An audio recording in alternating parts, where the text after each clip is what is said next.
Africa are all governed by the DA. DA mayors are working hard to protect residents from bad governance and mismanagement by getting the basics right, delivering better services and having zero tolerance for corruption. This is the DA difference. The next broadcast will start shortly.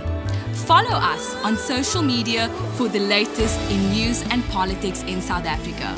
Like and follow our page on Facebook. Follow us on TikTok, Instagram and X.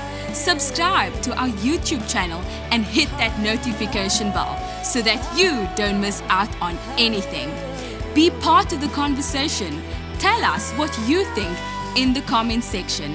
And please, like and share our videos with your friends and family. The next broadcast will start shortly. If you care about South Africa and want to make a positive difference, then join the DA. Visit our website at da.org.za for more information. Find out who represents you in your ward and district. Who are the DA mayors working for you in your town or city, and which MPs represent you and your causes in Parliament. On our website, you can learn more about our latest campaigns and how you can get involved. Join the Democratic Alliance to rescue South Africa. Become an activist, become a councillor, become a member of Parliament if you care about South Africa.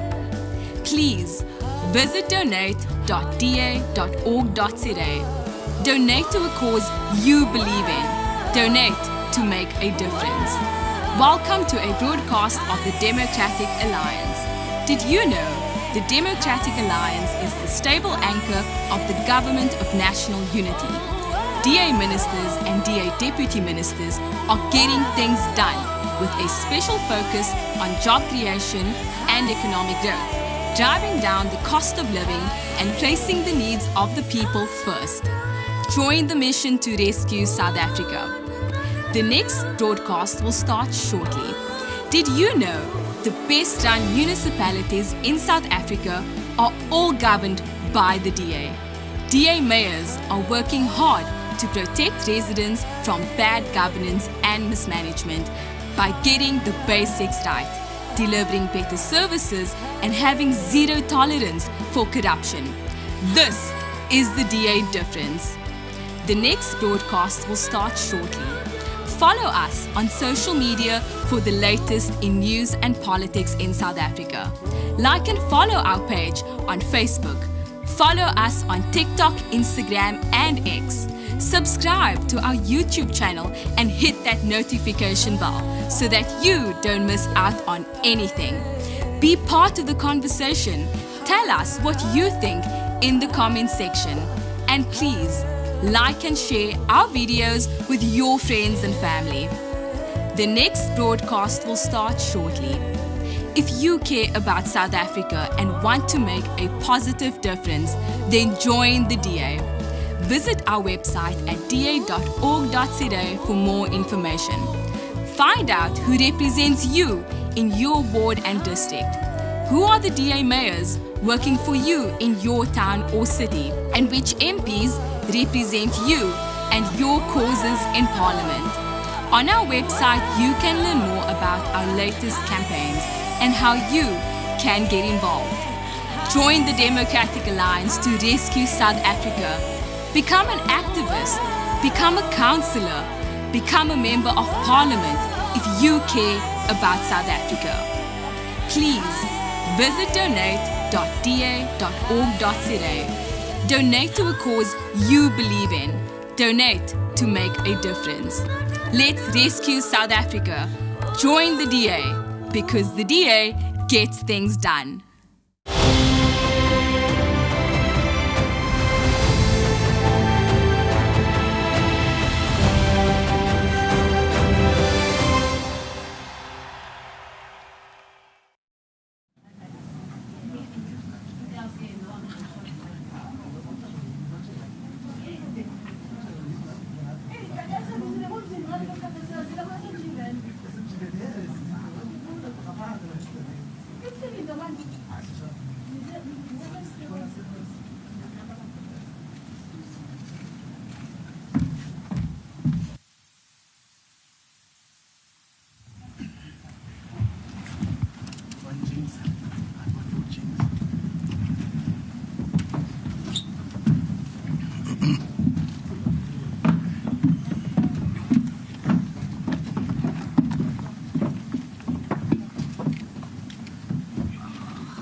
Everybody settle in.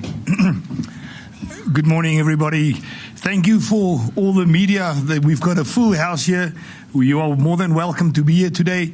I want to also extend a welcome to everybody sitting at home or at your place of work and watching this very important press briefing. To all South Africans out there, welcome. Colleagues, in this country, we had a change when it comes to politics last year. The GNU was formed. And the two things that the Democratic Alliance made very clear from day one that we want to achieve in this GNU is firstly to grow the economy and secondly to create jobs. We cannot have it that economical growth is stagnant, and those are the issues that we will address today. I want to welcome on stage with me the leader of the Democratic Alliance and the Minister of Agriculture, John Steenhuisen. Good morning, John. The Minister of Digital Communications and Technology, Solly Malatsi. On my right-hand side, the Minister of Basic Education, Ziviwe Gwagube, and the Minister of Home Affairs, Dr. Leon Schreiber. At the back there, we've got our spokesperson on finance, Dr. Mark Burke, and next to him, the Deputy Minister of Trade and Small Business Administration, Jane Sitole. And on my right-hand side, we've got the Deputy Minister of Water and Sanitation, Selo Setlolo, and Mr. Mark Burke, who is the head of our policy unit. Sorry, Mark Burke, Mr. Matt Cuthbert, sorry. We've got a lot of people here today, colleagues, and it has been a long weekend as well. The fact of the matter is that every person sitting behind me here is working very hard on a daily basis, not only in their portfolios, but as a collective, to get to a place where we can present these policies today and discuss the economical growth of this country with you. We need to work together within the GNU as partners within our different portfolios that we serve on, and the people behind me here is working on a daily basis to really work towards economical growth for this country. It is a huge privilege for me to now introduce the leader of the Democratic Alliance, John Steenhuisen, to address this briefing. Thank you very much. Thank you very much, Willie, and thank you very much to those in the media who've taken the time to be with us this morning, but also to all of those who are watching from home. It's great to be with you on this Monday morning to talk about probably the most important issue facing our country and facing the people of South Africa, and that is the state of our economy. We're gathered here today in the what should be the economic heart of our nation, the city of Johannesburg, a city that was once synonymous with growth, a city that was known as the city of gold, a place of opportunity, ambition, prosperity, and of course, innovation. But today, Johannesburg stands as a very symbol of the crossroads that South Africa as a country faces. Buildings are crumbling, the roads are decaying, our taps are running dry, and the people of Johannesburg and South Africa are suffering. As residents of the city, as many of you no doubt are, you all know exactly what I'm talking about. And why is this the case? It is the case because of years of economic mismanagement, corruption, outdated, outmoded policies that have enriched a small few and excluded the many. And yet out of this decay must rise a new path, not only one for Johannesburg, but one for South Africa, a path that restores growth, delivers jobs, and gives every single South African a fair shot at succeeding. And that is why we are here today. We are here today to launch our plan to turbocharge the South African economy. What we need to focus on doing is removing the roadblocks to growth and building a new superhighway towards growth and prosperity. So let me begin with a story of shattered dreams. Because every single day, people approach myself and members of the Democratic Alliance with stories about how they have been cut out of the economy. On a growing daily basis, myself and the DA and public representatives receive growing urgent appeals of the desperation that many South Africans are feeling. The fact that they do not have a job. The fact that they cannot put food on the table for their families. A daily appeal on WhatsApps for money, just a little bit of money, to be able to help them get to a point, to be able to go and buy food for their families. And this has accelerated dramatically over the last year. And it is heartbreaking as a public representative to receive these requests for money, which we know we would not be able to meet every single one of them, and to understand the desperation that far too many of our citizens find themselves in, unable to be able to look their own children in the eye around the dinner table because there's so little food to provide for them. And I want to talk today about a story about somebody, and for the purpose of this morning, I will refer to him as Cabela from Forstloosrus. Cabela started a small logistics company with 2 trucks, huge ambition, and an exciting dream. And he truly believed that hard work and dedication from himself would be enough to succeed. But the system has continuously worked against him. He doesn't get funding because he doesn't have assets or collateral. He doesn't get tenders because he is not one of the lucky few in the country to be politically connected. And he doesn't have support because BBBEE in practice has become a massive hurdle rather than a help, as businesses are forced to comply with the onerous and costly criteria if they're to have full access to the opportunities. And in many cases, achieving those criteria are just simply beyond the available cash flow of small and medium and micro enterprises, making it so much harder for them to prosper, while larger, connected organizations and operations continue to rake in the rich rewards that come with political proximity and advantage. The perverse incentive of BBBEE has become that large companies now can cut out all SMEs to inflate their own BE credentials. And sadly, this isn't just Cabela's story.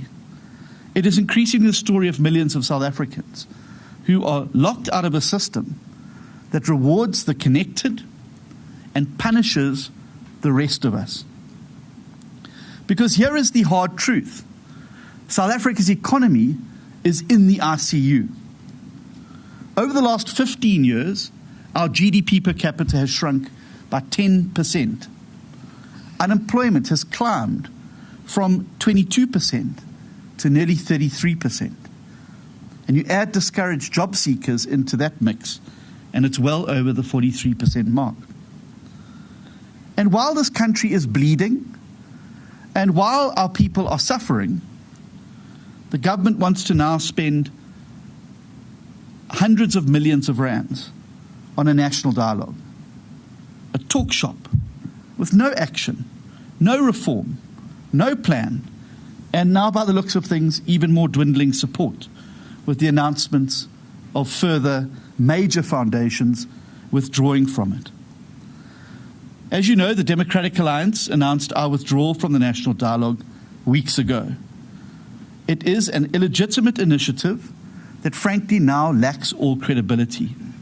And even former President Mbeki, who at the time was incredibly critical of our withdrawal from the GNU, which he expressed in an open letter, has now come to exactly the same conclusion that we came to, that this is an insider stitch-up designed so that the ANC can revive its electoral fortunes rather than a genuine discussion and action plan about the way forward. But the reality as well is that our citizens are sick to their back teeth with plans, with talk shops, with symposiums, with colloquia. endlessly diagnosing the problems in South Africa, pushing us further and further into the quagmire of analysis paralysis. We know what the problems are in South Africa. The problems are an economy that's not growing. The problems are unemployment. The problems are inequality, both spatial and economic, that still exists in our country. And the problem is too much talk and not enough action. From the RDP to the NGP to the NDP to now the National Dialogue, we have to endlessly thrash over these problems over and over again. But what we actually need now is decisive action to implement with volition and with vigor to be able to get the economy moving. And so we unveil our plan today to turbocharge the economy. And the first order of business in this plan is to target 3 major roadblocks that we see, which are holding our economy back and preventing economic growth, inward investment, and the ability of entrepreneurs and others to succeed in a country like South Africa. These 3 roadblocks are BBBEE, employment equity, and the Expropriation Act. BBBEE and the racial quotas that go along with it have failed. Over the last decade, black unemployment has grown, and black household income has fallen dramatically. These policies have failed, and together with expropriation without compensation, creates an environment that deters investment, that hobbles growth and job creation, and ensures that the majority of South Africans remain locked out of opportunity in this country. And this is a problem which people like Cabela and millions like him face on a daily basis. And it is the reason why investors are steering clear of South Africa. These policies don't just simply fail, they cause significant harm to the people who actually need our help the most. People like Cabela, who need a government that's working with them, not one that is constantly working against them.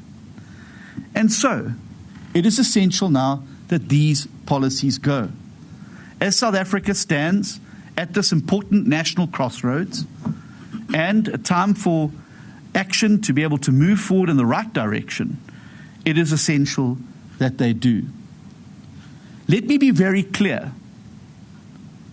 Let me be very clear. The DA is not against transformation. We are not against redressing imbalances of the past. And the DA completely acknowledges the deep structural and economic inequality that still exists in our country as legacies of the failed policies of the past, but these are being compounded by a continuation down the road with the failed policies of the present. And so, the only way that we can truly transform South Africa and ensure greater involvement in the economy through fair, clear alternatives that lift people out of poverty and get them onto the mobility ladder are contained in our document.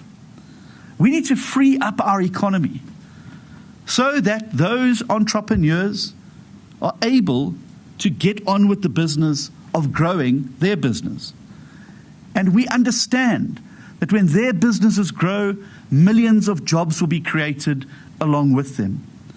The only empowerment South Africa genuinely needs is more jobs, because nothing brings dignity like a job. Nothing stops violence like a job. Nothing destroys social ills more than a job. And with more jobs and a growing economy, many of these problems will be solved. Red tape needs to be dramatically slashed and SMMEs freed from the suffocating bureaucracy and crushing labour laws. And while many ANC ministers sit on their hands, DA ministers, many of whom are here today, have started implementing much-needed reforms in their departments. They're all here today, and they are free to speak with all of you about what they're doing, if that is what is required. Secondly, no economy can grow without access to cheap, reliable electricity.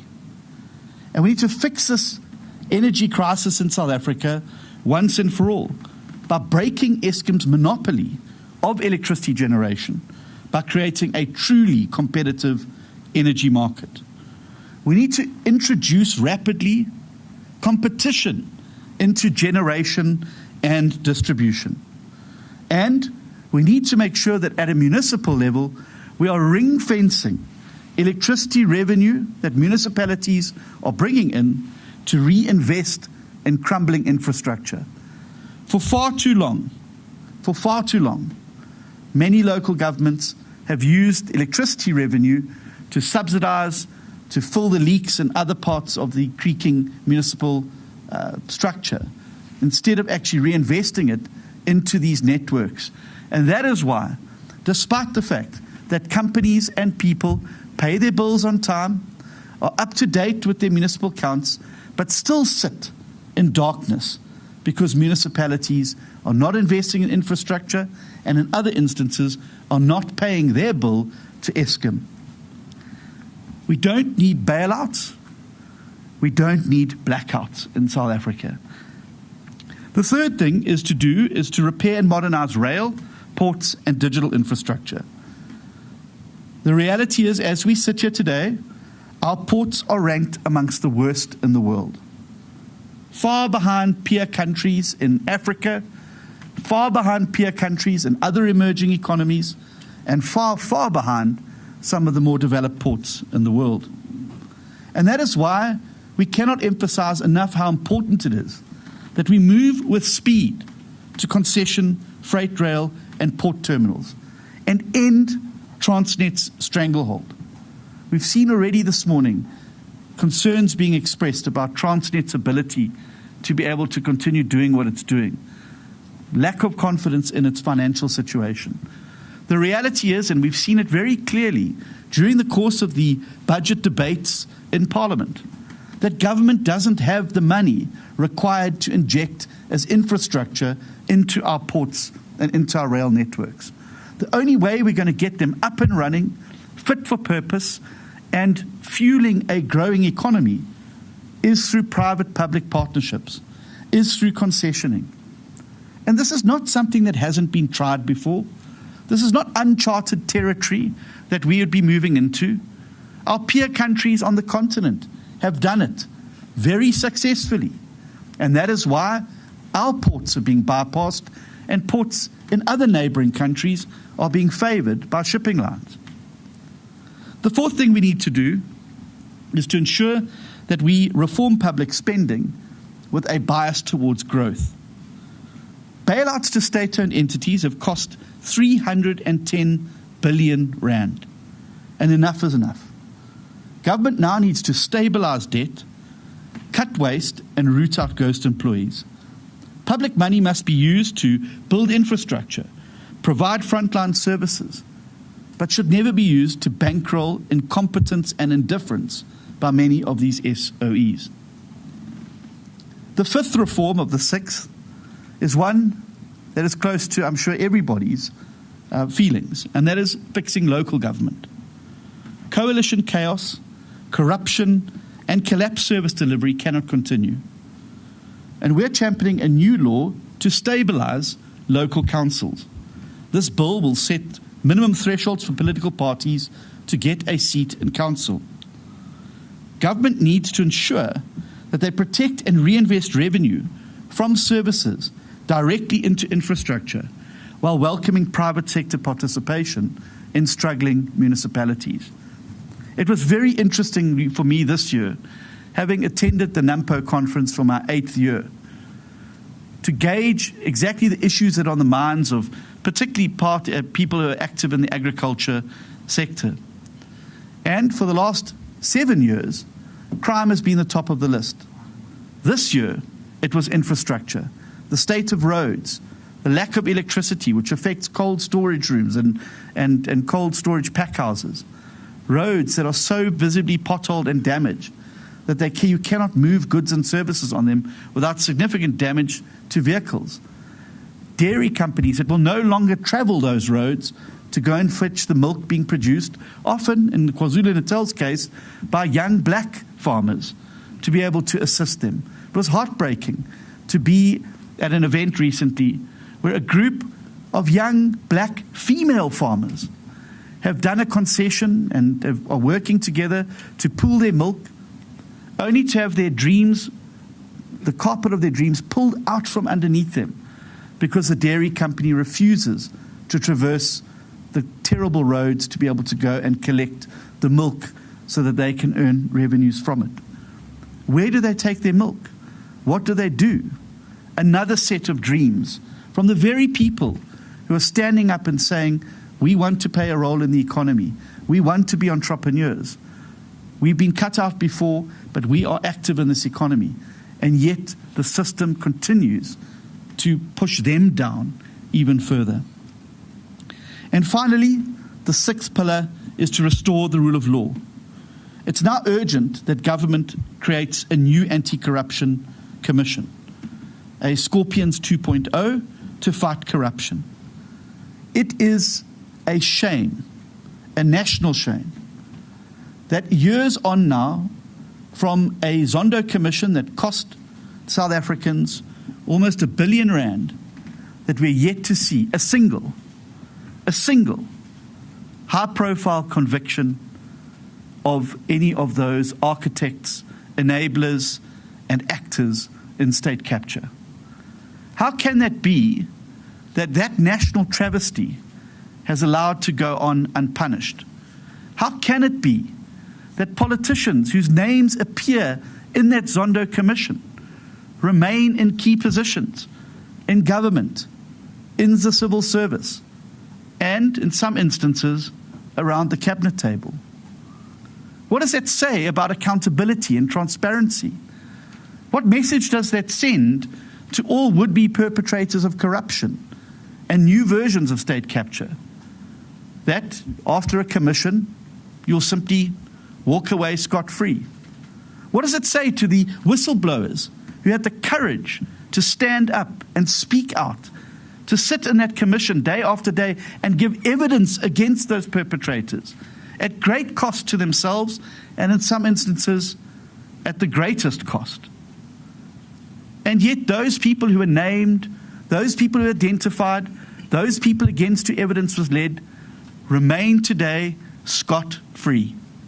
Not a single conviction, not a single major recovery, not a single victory. And it is because we do not have the infrastructure. The infrastructure that we had, the Scorpions, was dismantled. And it wasn't dismantled because it was failing. It wasn't dismantled because it wasn't fit for purpose. The Scorpions were disbanded precisely because that multidisciplinary model that brought forensics, accountants, lawyers, advocates, police officers, investigators, forensic investigators together to build cases started getting too close to the politicians. And the reality is that we will not get on top of the scourge of corruption unless those who are found guilty, those who are accused, feel the consequences of it. Police corruption needs to be rooted out through lifestyle audits for senior police officials. CEOs of entities and government departments should be subject to lifestyle audits. It should stick out as a sore thumb that someone who is a CEO of a particular entity is pitching up to work in a Maserati every day. It should stick out as a sore thumb when very obviously people in organizations like the IDT are buying huge mansions all over the country, long way out of what their salary band would permit. We also need to tackle rural crime head on. And now that South Africa's rural safety is in the international spotlight, it behoves us to do something. And one of those things that you could do urgently is implement the DA's rural safety plan, which working together with community policing, will bring rural policing close to the ground and to harness the power and goodwill that exists in all of our rural communities to be able to combat crime and the instability in those areas. We believe that these 6 interventions, just these 6 interventions, you don't need to have a talk shop about them, we don't need to have a national dialogue about them. These 6 things on their own would start the road towards building a superhighway towards growth in South Africa. And this will create an economy where your surname doesn't determine whether you succeed or not in your endeavors. It will be a country where every single South African can earn, can build, can thrive, and most importantly, can employ. And this is not a fantasy. This is what we're already doing in many of the places where we govern. In the national government to date, we've blocked a 2% VAT increase.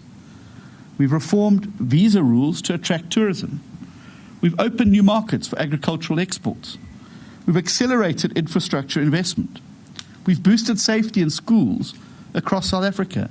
And we've grown jobs in the green economy. And we started the process of increasing broadband availability and providing internet access, easing stringent requirements that have been implemented by BEE in the ICT sector.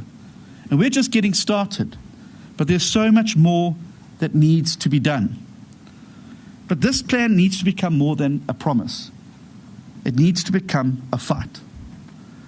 And a fight that's picked up by every single South African. A fight for growth, a fight for jobs, and a fight for Cabela and the thousands and millions like him all over the country.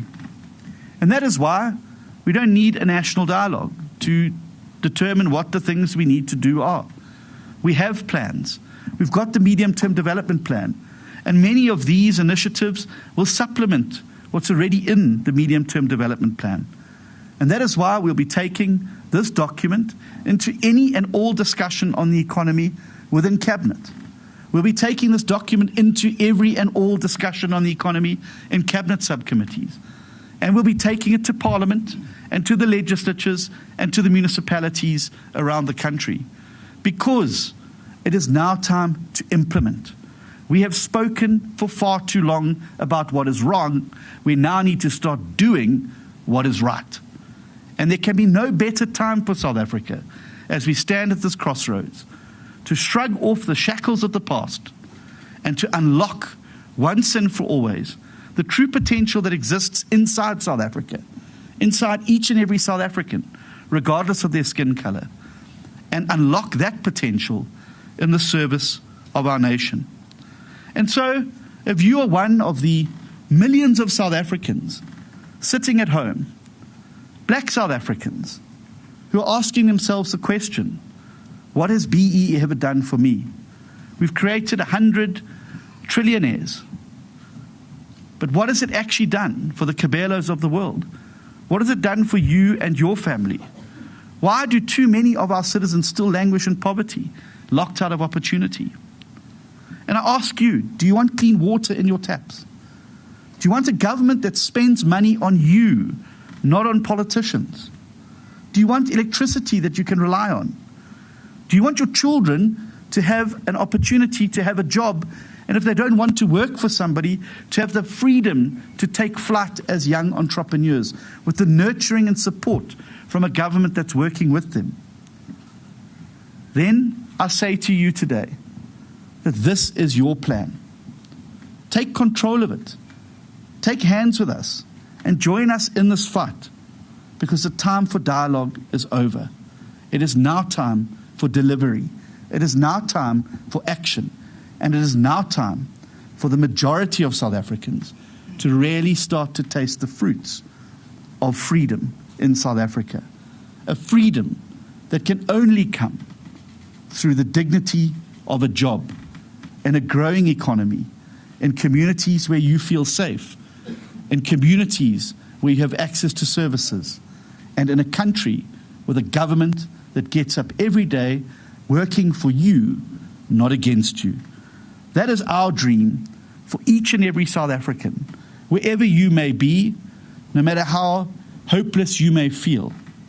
There is a plan now that can build a ladder of opportunity for you and your family.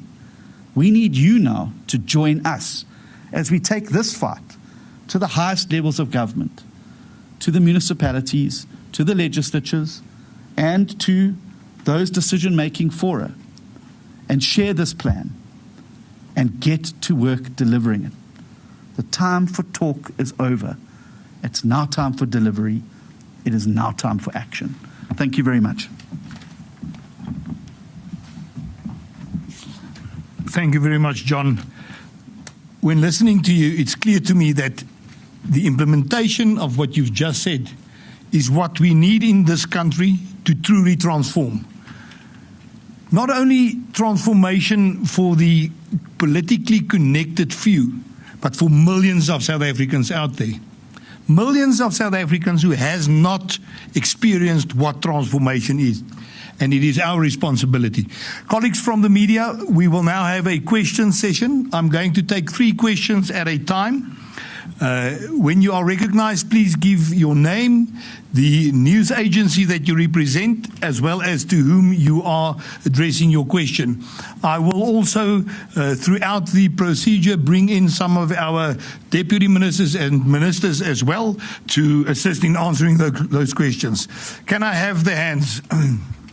1, 2, 3. Let's take the 3 in that row, starting here in front. Thank you very much. Just wait for the roving mic before you speak. Thanks.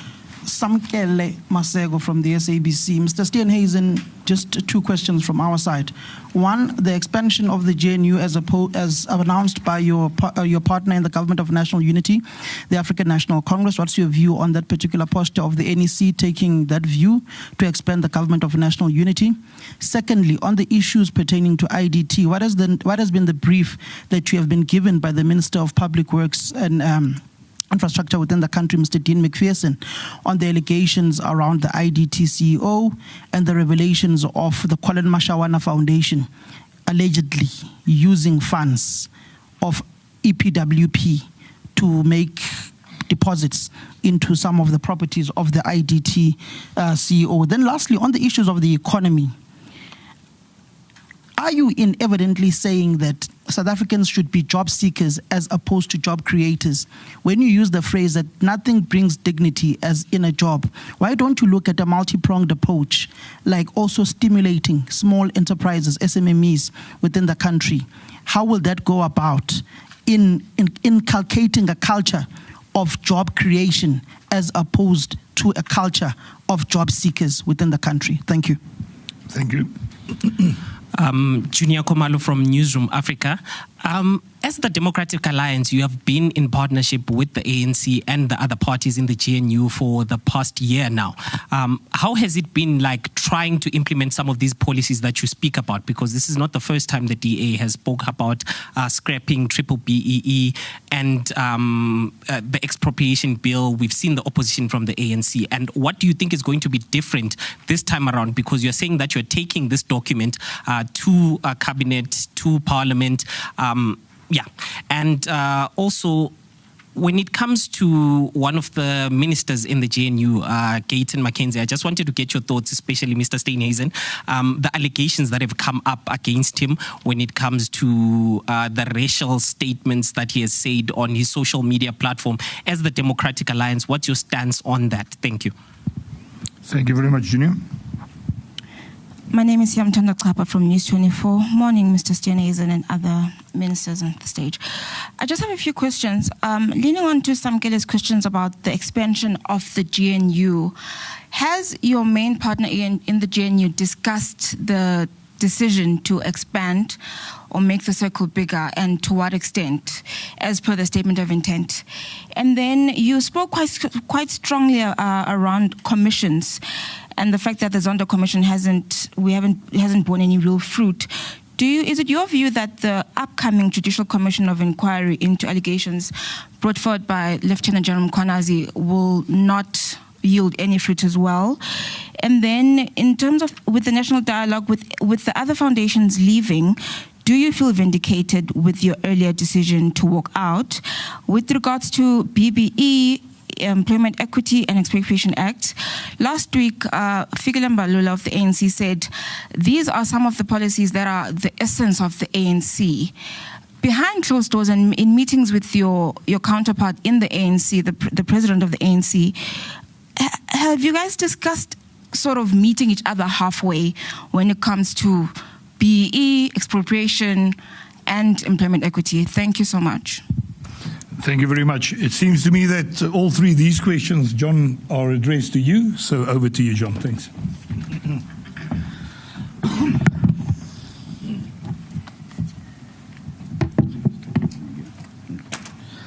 Thank you very, very much. In terms of the first question, the expansion of the GNU, and that's also been raised by the last speaker, let me be very clear. We entered into something called the Statement of Intent. It was signed by all parties. The Statement of Intent makes it abundantly clear that if new parties are to be added to the Government of National Unity, that this has to be done in consultation with the parties that are currently in the GNU, and such a decision will be based on the sufficient consensus clause within that particular Statement of Intent. I don't believe that expanding the GNU is going to assist the GNU to go forward. I think it's going to complicate things even further. We already have 10 parties in the GNU. It's one of the largest coalitions in the world. And I think that there should be rather more energy and focus spent on improving the relations amongst parties within the GNU, particularly on how you find ways to consult, how you deal with conflict management and dispute resolution mechanisms that to date remain unavailable. And that is why every time there is a bit of frisson in the coalition, it blows up into a massive storm. I think that we need to be able to create the facilities and procedures within the GNU on being able to have good, open, frank discussions with each other without these leading to blowouts every single time. No, we have not been consulted or spoken to about expanding the GNU, and obviously when that discussion comes, we will have that discussion and we will express these views, but I know as well that these views are also shared by other partners in the GNU who are concerned about an expansion of the GNU and would rather see a focus on an improvement of the working relations within the Government of National Unity. I've not been formally briefed by Minister McPherson, but I am very proud of the fact that he has led a determined campaign to uncover the corruption and mismanagement in the IDT. And I want to salute the brave work done by the media in this particular matter as well. And there are a number of journalists who stand out in this regard. And that fight that was begun had grave consequences for Minister McPherson in the terms of the very public smear campaign that was initiated against him when he started to raise these issues, a discrediting operation that was being run in the parliamentary committee, aided and abetted by Action SA and other candidates within that committee, and the chairperson of that committee, and a very well-coordinated bot attack on Minister McPherson on social media. And clearly the desperation of those who have got along to get along by manipulating government contracts and the like are starting to get incredibly nervous. I think the broader question that we want to get to the bottom of is how far does this train track run and whose station is at the end of it? And I think that's what's going to be very interesting to see over the next few weeks. And I think the increasing desperation of those who've been at the center of this network is starting to be seen in what was done with Peter Louis Marburg just under a fortnight ago.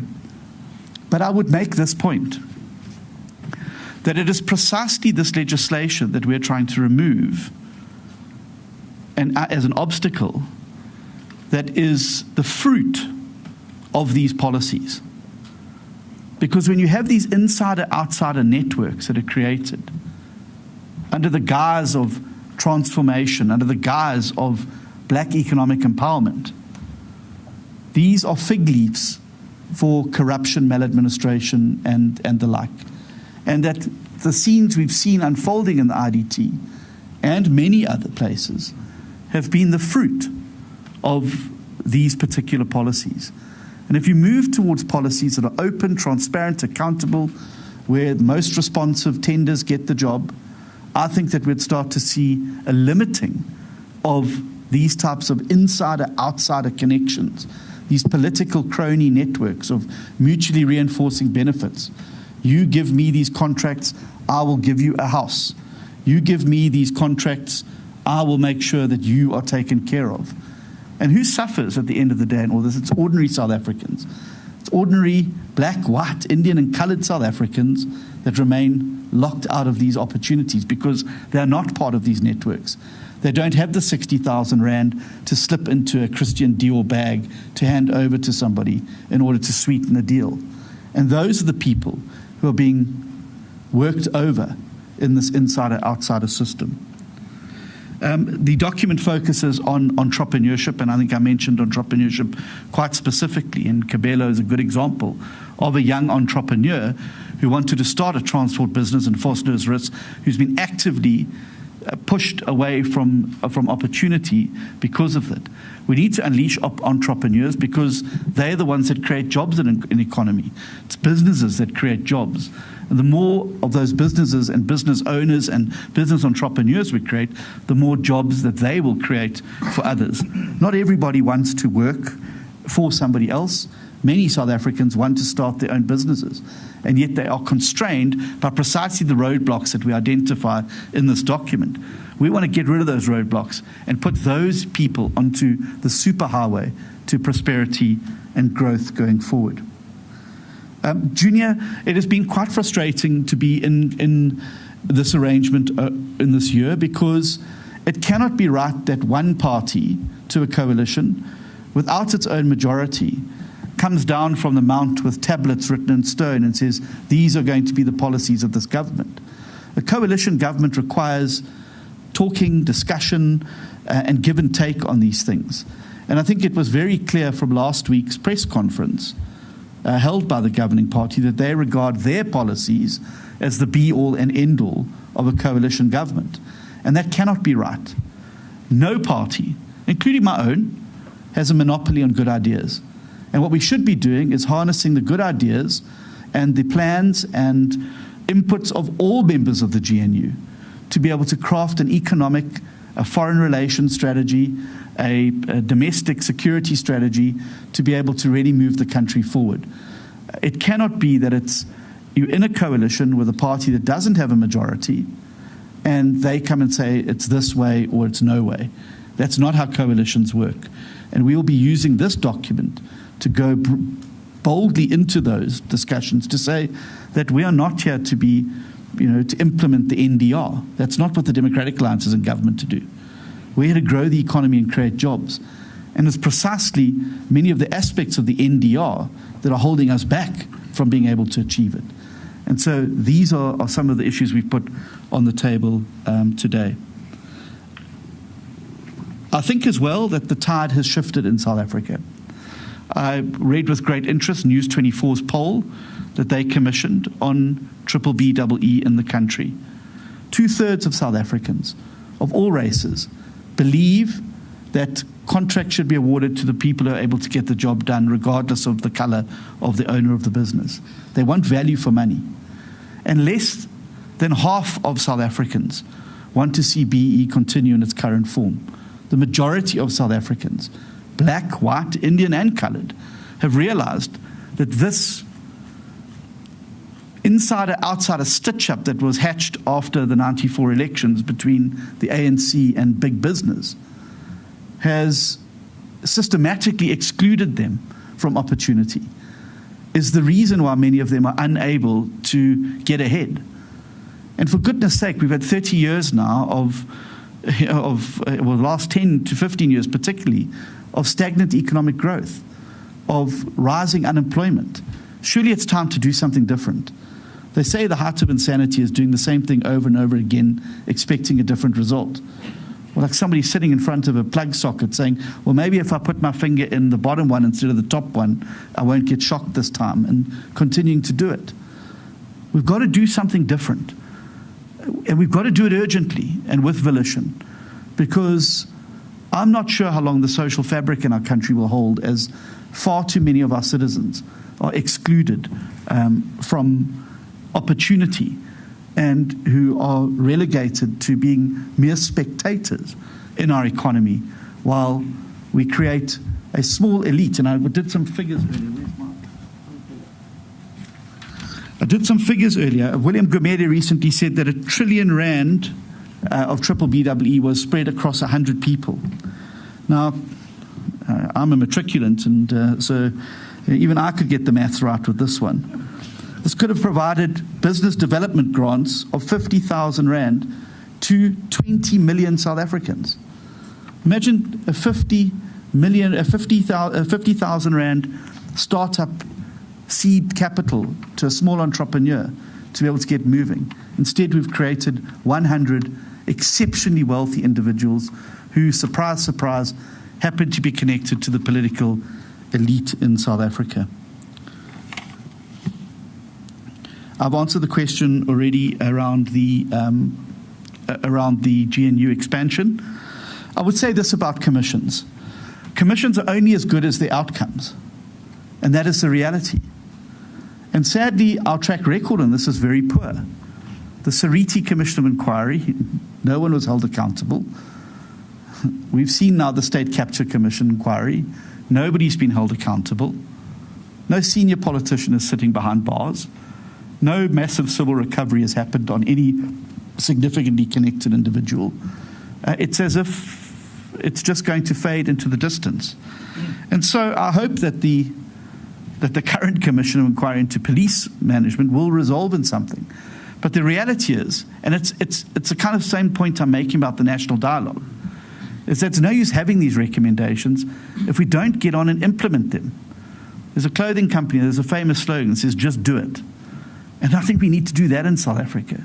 Let's stop talking about it. Let's take the Zondo Commission and let's put some crack people onto absolutely getting and securing convictions. Let's get the rope and the best advocates we can find. Let's get the best prosecutors we can find. Let's get the best forensic, and the evidence is there. The spade work's been done. The hawk should have been sitting at the Zondo Commission writing out the dockets while the evidence was being led. And yet we're still stuck, inertia, talking about corruption, talking a good game about eliminating corruption, but what have we actually done to secure convictions? What have we actually done to make sure that somebody sits behind bars? And what have we made sure to, the very least we could have done was to ensure that these individuals mentioned don't make it onto the lists of our political parties, that don't sit in key areas where they've been found wanting, and who don't then just carry on as if nothing ever happened, and that those 9 wasted years that robbed opportunity and wealth from the people of South Africa are simply forgotten. That cannot be right. I think I've answered the question about triple BEE. We cannot just accept that there are tablets that come down from high and that is what we must implement. And we're precisely seeking to change the law so that we can remove these roadblocks, so that we can do something different. And there's an emphasis on the do something different to what has been spoken about in the past. If we want to genuinely see transformation, if we genuinely want to see more black South Africans participating in the economy, then we've got to get serious about the pathways to be able to ensure that. And the current pathway is not working. It has made a few people exceptionally wealthy, but the majority of our citizens remain trapped in poverty, in unemployment, without even the seed capital to be able to get what they need to be able to just start on that ladder and that journey. And that is where government needs to be more purposeful about that. These things are a deterrent to investment in our country. We've seen what international partners are saying to us about some of these practices and some of these policies and what that means for the potential of further investment in our economy. And so we've got to get serious about this. It's got to go beyond just the ideologies. It's got to go beyond just the talk shops. It's got to actually result in actionable, implementable, digestible, easy wins. And we've put 6 easy wins on the table that we believe are going to fundamentally change South Africa's economic trajectory for the good. And we're asking South Africans to join us in this fight, to be able to fight not just for this, but for the very future, economic future of our country. Thank you. Thank you very much, John. Let's take... Sorry, I didn't answer the Gator question. Sorry. Thank you. I didn't answer the Gates and McKenzie question. Sorry. And I don't want to be accused of ducking out of it. So let me just say I don't think that that language has any place in South Africa. Just as singing Kill the Boer has no place in South Africa, I don't believe that those epithets or words belong in South Africa.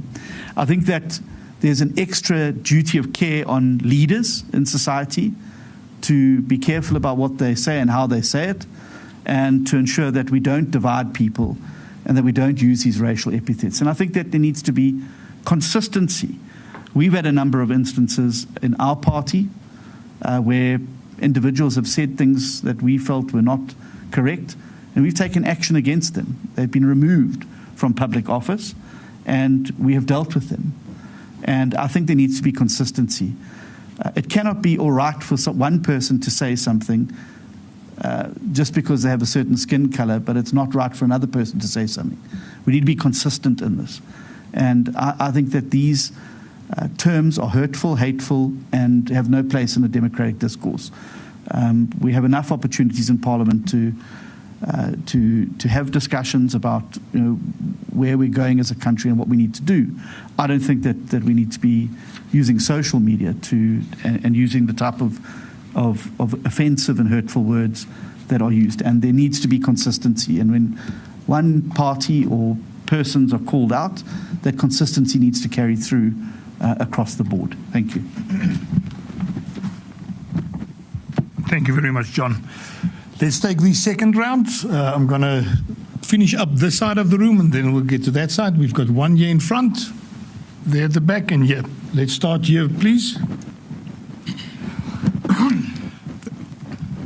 Thank you so much. Mr. Tienhuisen, Pitso Molemane, Kaya News. Sorry, there's a lot of mics falling on me, so if I can get some assistance to keep these tapes up. Yeah. Skitters. That's the proper mic. I'm trying to hold things together as much as I can, yeah? Put this down.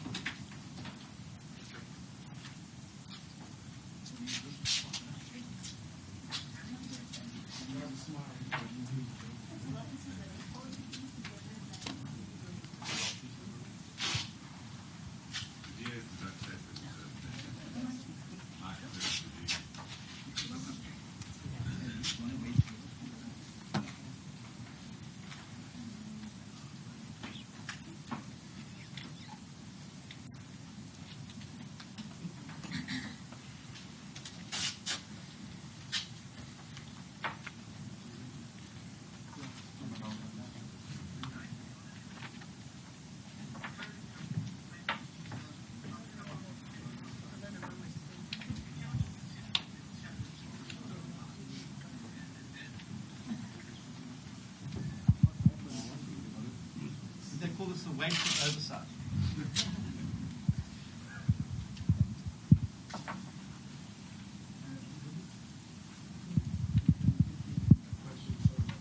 Okay.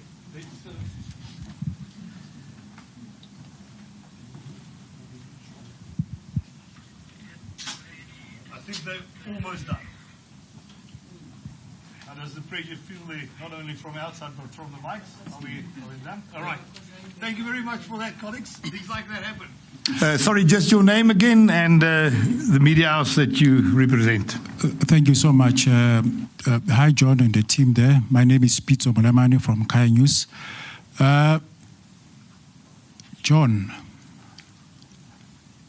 I hear you trying to fight the laws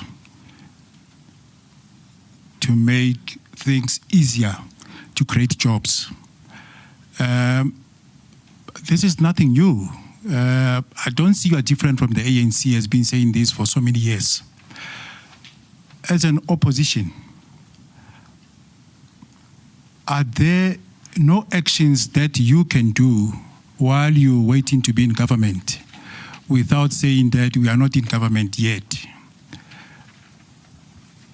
For example, when all political parties prepare themselves for votes, they get funded.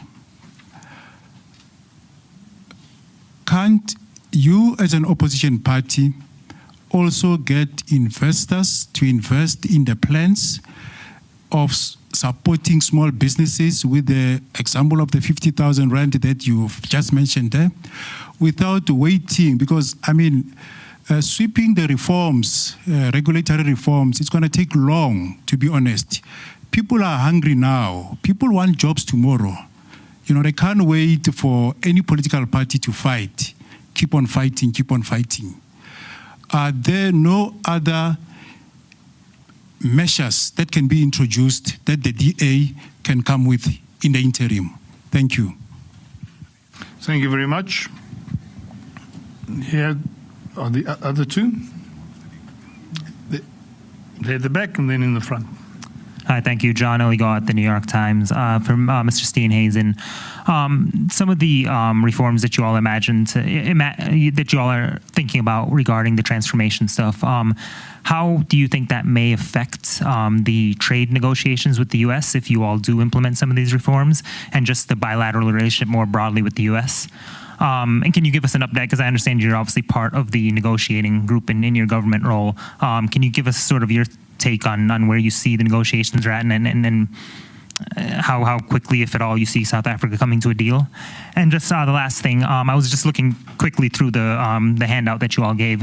I didn't see much in there about exactly what you all had in mind for the Expropriation Act. So beyond obviously challenging it in court, can you all share anything more about the Expropriation Act and how you plan to look at that? Thank you. Thank you very much. In front here. Hajra Margie from Business Day. Mr. and Minister Steenhuisen, it's been a week now since the ANC decided to try and include other members in the GNU. Have you received no official notification from Luthuli House, from the SG of the ANC, or the president of the ANC? And then that makes me wonder, for the 100th time in the last year, how often does the GNU meet? Do you meet monthly? Do you meet weekly? Is there engagement in the GNU? Secondly, on DTIC, why has the DA not nominated, or have you nominated, a candidate for the Deputy Minister of Trade and Industry and Competition? And then thirdly, I understand the DA's challenge to be a few politically elite benefit. In Johannesburg, pens get bought for 57 Rand that cost 7.50 Rand. I still don't understand the DA's challenge to employment equity, because the majority of black professionals in this room, even those on stage, in the legal fraternity, in the medical fraternity, would not be where we are today without employment equity, without being given preferential treatment to get into that first job to work hard. So perhaps if you could help me understand the challenge to EE, especially since the education minister sitting here would know that in Joburg, at least, the majority of private schools are still whites are still the majority. So the challenge to EE sounds like a protection of privilege. So you can't then say you are not opposed to economic redress. Thank you very much. John? Okay. Let Matt, you can deal with that one first. And then... Sure. There we go. Very delicate balance over here. So thanks very much for the question, Haja.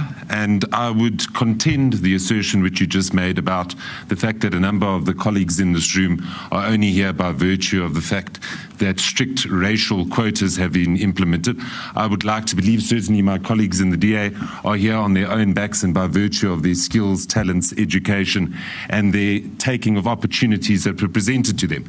And if we look at the perverse outcomes, particularly in the most recently challenged employment equity regulations, we were allowed to, I think, as business owners in the Northern Cape, employ one white person when it was not demographically representative of the entire province.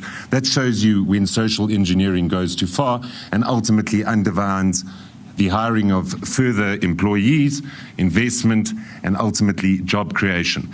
And our opposition remains to this, and this does not make us anti-redress or anti-transformation. We just don't believe that you need to legislate social engineering when we believe that you need to provide people with opportunities to be able to climb up the social mobility ladder. Thank you. Thanks. Just adding to that, I mean, you by way of practical example, is that when you revert to crass quotas, rather than a basket of things that you look at, you end up with bizarre situations. I was called desperately by a chocolate manufacturer here in Gauteng province who had been given notification by the Labour Department that he had too many black female employees and that he was to remove a number of his black female employees in order to employ white males and Indian men. And that is what happens when you revert to these quotas. And luckily, we were able to help him stand his ground. But he indicated very clearly there's no ways he's going to let go of black female employees, many of whom are breadwinners in their families, who've worked loyally with him for many, many years, to remove them from jobs so that he can hire white men and Indian men, because that was identified as his quota shortage. And so it's these types of perversions that we need to deal with. I think if one looks at the broader document that the Democratic Alliance released last year, ahead of the elections, it sets out very clearly what our approach is to redress and particularly employment empowerment, to ensure that people get a fair shot at being able to be employed, and that we deal with the huge, and the document starts off by a complete acceptance of the fact that we live in a country that is still deeply, deeply divided, with deep inequalities, spatially, economically, racially, gender, and that we need to have interventions to deal with that. But resorting to just crass quotas ends up with bizarre situations that end up disincentivizing people from employing other South Africans into their businesses. We're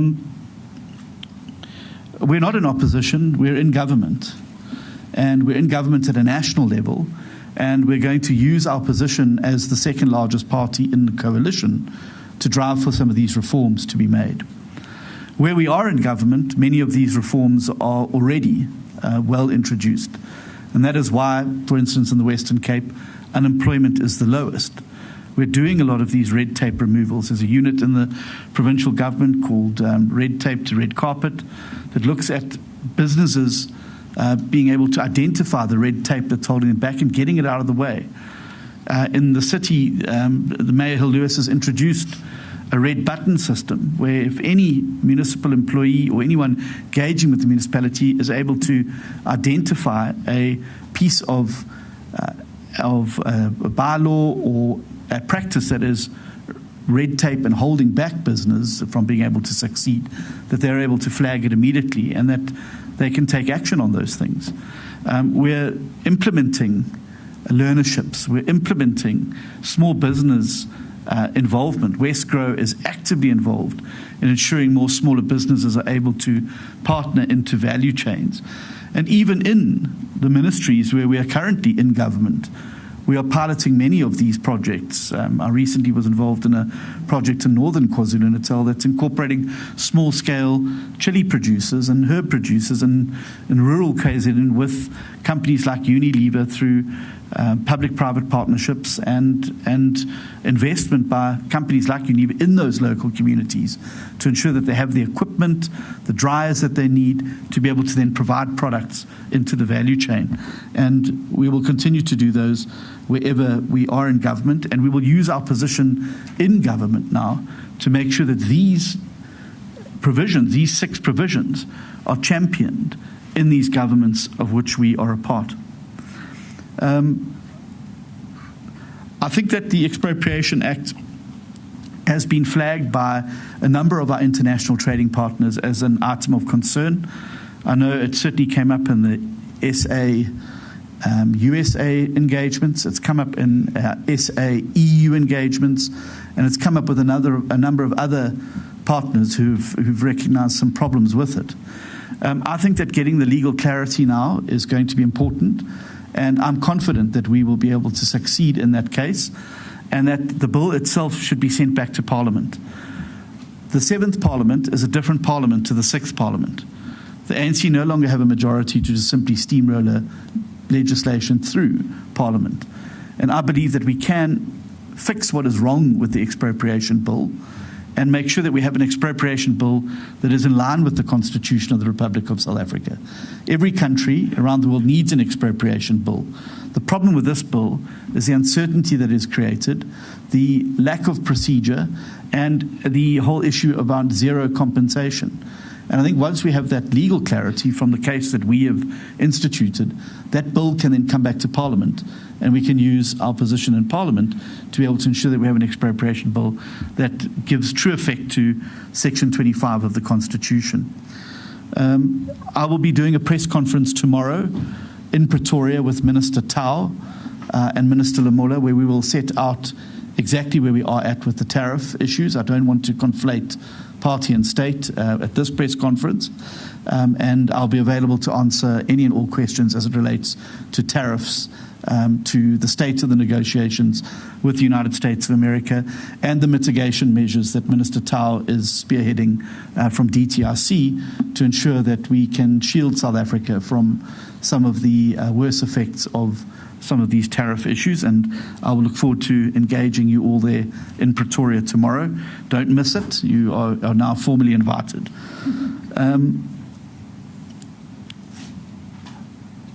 Hajra, I've received no notification from anybody in the ANC, whether it's from the Thuli House or from the presidency. I would say that one of the problems with the GNU is that the leaders do not get an opportunity to meet regularly enough.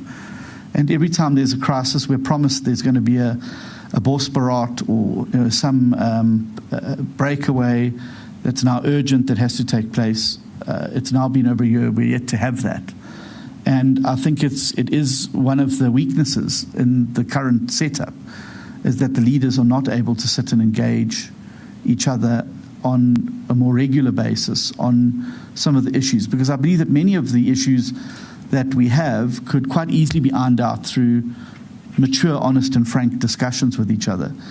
And one of the key lessons I learned when we were in Germany together ahead of the elections, a study tour that involved the ANC as well, that it is better to talk about these things more regularly behind closed doors. And coalitions like the German ones meet almost on a weekly basis as the leaders. I'm not saying we need to meet on a weekly basis. It would be nice, but given the schedules, I think it would be quite difficult. But I would imagine that we should, at the very least, be having a monthly meeting as leaders of the GNU to be able to discuss the political trajectory and the path forward. And I cannot understand why these meetings, despite being mooted and promised, do not take place. And we will obviously continue to pressure them. We're in the final stages of dealing with the replacement of Andrew Whitfield. It is part of a broader review of how we've performed in government. And obviously, I would also like the opportunity to have a discussion with the president around the appointment, because ultimately it's an appointment that he will have to make in terms of the law, and to make sure we're on the right page. But I do think there also needs to be greater consistency about how we deal with matters in the GNU as it relates to conduct of members in the GNU. I think that's it. I think I answered all of the questions that were asked there. Do you want to have another round? Yeah. Yeah, thanks, John. That covered everything. Colleagues, I'm going to take a last round. Any further questions from the floor here? Good. One there, 2, 3. We'll give you another bite at the cherry, Samkela. Thank you. At the back. Samtana Klapa again from News24. Just one follow-up question, Mr. Steenhuisen. Is the president blue-ticking you? Is he not coming to meetings? What's happening around that? Please, could you clarify just that? Thank you. Thank you very much. Samkele Masego from the SABC. Mine is, I might be conflating party and state here, but my colleague Notando Makutulela just asked me to ask you that what is the update on the foot and mouth disease? Is it still 270 sites that are affected? That is in your capacity there at Union Buildings in Pretoria. Thank you. Good morning. My name is good afternoon. My name is Alpha Ramushwan. I'm a journalist at Eyewitness News. It's just a clarity-seeking question. In handling the matter of Gates and McKenzie, you've called for clarity, or consistency rather. Are you, in simpler terms, calling for the president to actually fire the Patriotic Alliance leader? Thank you. Thank you very much. That was so short. I'm going to allow another 2 more questions for this round. That is the last round. Any other questions? Okay, thank you very much. John? Thanks. I don't know if I'm being blue-ticked, to be honest with you, but I do think that responsible coalition management requires the largest party in the coalition to be ensuring that these mechanisms are in place. And it remains a source of concern for me that a year in, we still have no dispute resolution mechanism within the Government of National Unity. And this, the problem with this manifests itself, as you've seen, in the flare-ups that happen during the course of natural political debate. And I think it is completely fanciful to suggest that a coalition with 10 parties in it is going to agree on everything all of the time. And we need to find a way to have more managed explosions of differences within the government. I think there's huge potential. I think the GNU was the right course of action to take. I think the GNU offers the best road forward for South Africa to succeed, and that is why we're part of it. I think it holds huge promise for real change in South Africa that will finally see things moving forward again after the decade of stagnant water and poor service delivery. And I think the GNU holds in its hand the opportunity to rewrite the South African story and to get us back to where we belong amongst the nations of the world in terms of trade, in terms of economy, back into a leadership position in Africa, and back leading the globe in terms of some of the areas where we've traditionally done well but have staggered in the past. But that is going to require a maturity and a frankness and an openness amongst the parties in the GNU to have constructive discussions. And one of the reasons I also indicated that we wouldn't be participating in the national monologue is the whole issue around, we can't talk to each other in the GNU. How are we going to talk to each other as a country? And that was one of our main concerns. And so I would again repeat the call that certainly the leaders should be meeting more regularly, that there should be more engagements between the parties in the GNU as political parties outside of government. And that would, it would, I think, lead to a lot more stability. I think it would lead a lot more consensus. And I think it would lead to a lot more constructiveness going forward. And we're committed to those meetings.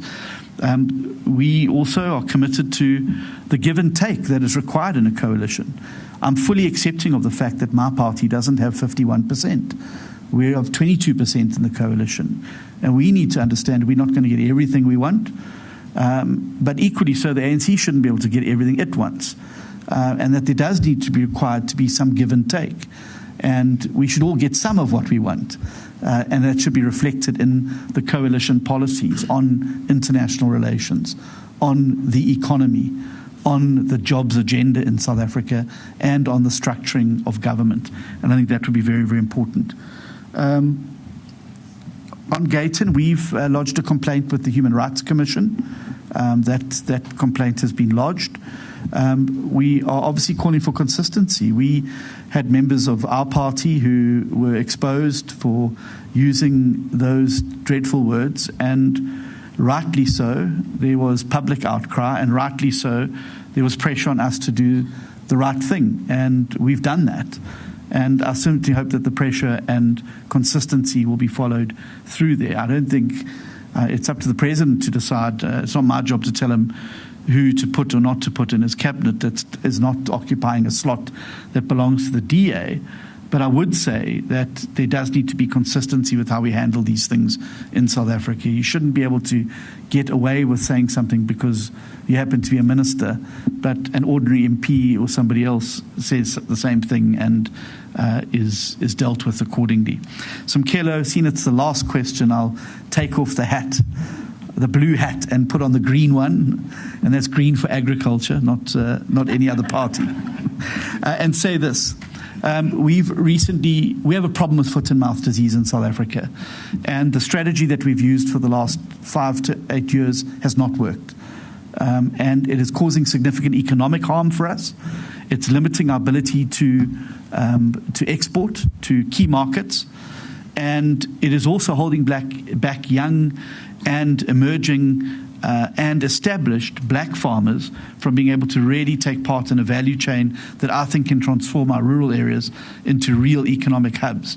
There's a huge demand internationally for beef and beef products and red meat products, and it remains a huge concern for me that we're locked out of those opportunities, particularly when one looks at the participation rate in livestock is a lot higher. It's got a much higher black participation than most other sectors of the agricultural economy. So the more opportunities we create for that, the more opportunities we can create for black participation in the agricultural value chains. So we recently convened in Pretoria together with key stakeholders across the value chain, from farmers all the way through to supermarkets, retailers and exporters, a foot and mouth action in Durban. We've decided from that their task team is now formed and that we're going to change fundamentally the way in which we deal with foot and mouth in South Africa. Luckily for us, we have some guidance and some examples that we can follow, most notably our peer countries in the South, Global South, Argentina and Brazil, also big beef producing countries, who embarked upon a nationwide vaccination program of vaccinating the national herd, to end up then with what the WOHA, the World Animal Health Organization, calls FMD-free with vaccination.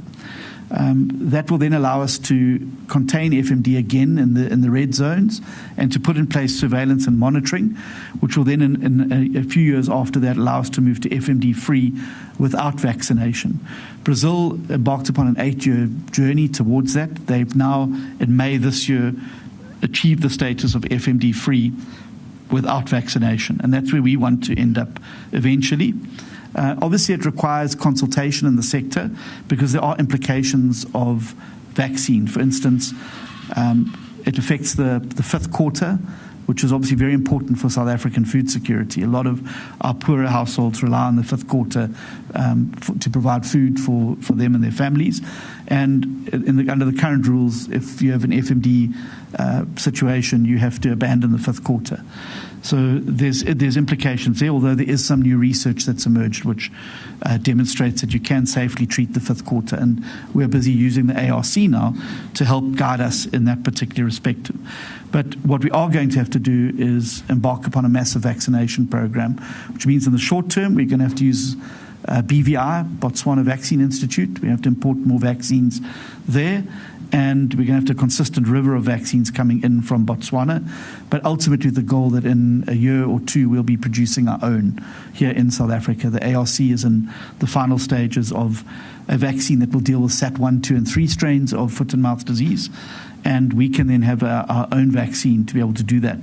The question that will remain is, do we have the capacity to manufacture at scale? If we're not able to manufacture at scale, I think that there's opportunities for public-private partnerships with other vaccine manufacturers in South Africa. But we need to be able to now, I believe, start vaccinating the national herd to move to that status. A lot of people are concerned it would affect trade. Brazil had some of its best trade years for beef when it had foot and mouth free with vaccination. So I think it will open up more parts of South Africa, particularly to the lucrative export. It's a big demand now for red meat from the Middle East, from China, and from other countries in the East. I think there's a huge gap we can fill there, both from a price and quality perspective. And as I've said, the bonus is we can turn provinces like the Eastern Cape, rural areas of the Eastern Cape, KwaZulu-Natal and others into the Texas of South Africa, and really start to see those rural economies humming as a result of the livestock trade. Thank you. Put my blue hat back on. Thank you very much, John. Colleagues, that brings us to the end of this press briefing. I want to thank each and every one of you that's been here. I want to thank my colleagues on the stage with me. And I also want to thank every DA, public representative and activist out there that is on a daily basis working very hard to rescue South Africa. We made that promise when we entered this government of national unity, and what we are doing here today is showing how we are fulfilling that promise.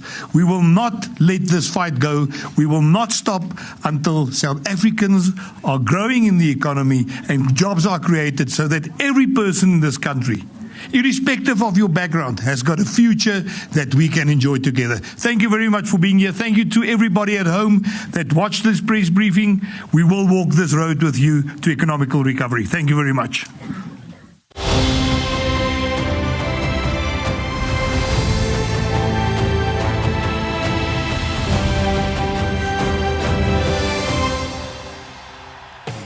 Thanks for watching. Join the mission to rescue South Africa. Like and follow us on Facebook, TikTok, Instagram, and X. Subscribe to our YouTube channel and hit that notification bell. Join the DA, because the DA gets things done.